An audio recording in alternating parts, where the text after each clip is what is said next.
Yesterday's developments in the votes for mayor and speaker in both Johannesburg and Ekurhuleni metros came as a surprise to everyone, including us at the DA.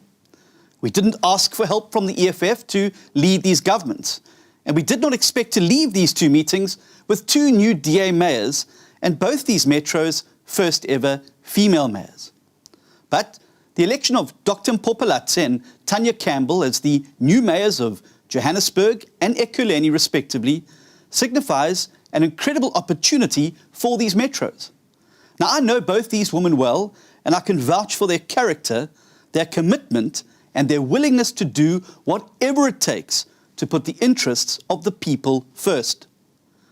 Their first priority, and ours, will be to ensure stability in these governments and work at solidifying coalitions with parties that share our governing principles and our commitment to the people.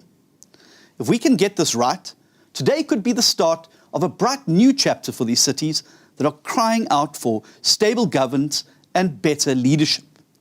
And I want to give the residents of Johannesburg and Ekurhuleni my word that as long as they have a DA-led multi-party coalition in charge of their metro, we will always seek to act in their best interest and do all we can to make their city a better place to live in.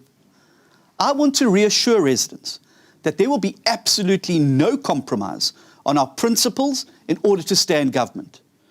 We are here to honour our pre-election commitment of governing well.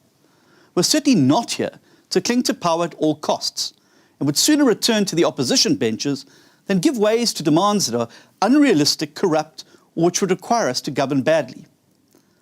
I also want to make it absolutely clear that we did not solicit the support of the economic freedom fighters, or Action SA for that matter, for the candidates in these metros. There was no deal made with them, and there is no quid pro quo for supporting our candidates. All we offer these parties is the opportunity to be on the right side of history.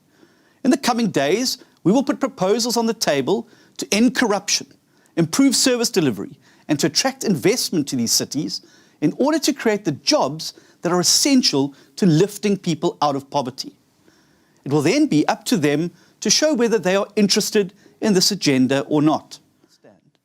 I think it's very clear to all that the EF voted against the ANC more than they voted for the DA. They extracted no concessions from us, and they will get none. What this means is that these governments could very well be short-lived. But whether they last 5 years or 5 days, I can assure you that the DA will use its time in office entirely in the service of the residents of these metros. That is the only reason we do what we do, and the only reason there ever should be for contesting elections. The removal of the ANC could not come at a more opportune time, less than 3 years out from the next national and provincial elections. And we have a rare chance now to usher in a new ANC-free era for these metros.